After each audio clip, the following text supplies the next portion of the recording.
Maraming salamat po mga Noranians. I love you. Panghabang buhay hanggang sa kabilang buhay na walang hanggan. Pumanaw na ang nag-iisang superstar na si Miss Nora Aunor.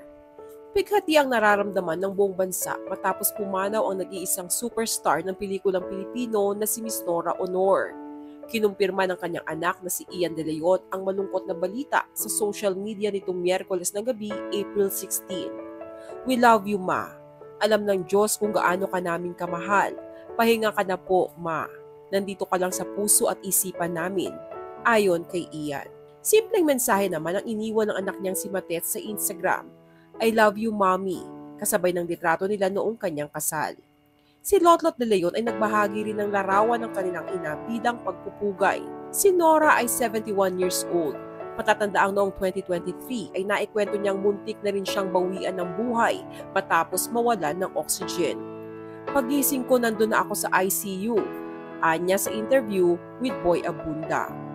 Nagpaabot naman ng pasasalamat ang kanyang pamilya at humiling ng panalangin.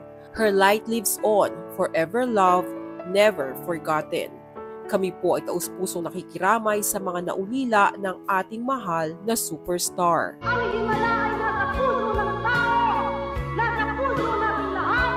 Tayo ang gumagawa ng himala! Tayo ang gumagawa ng mga sumpa ng mga Diyos! Maraming salamat po mga Noranians. I love you. Panghabang buhay hanggang sa kabilang buhay na walang hanggan.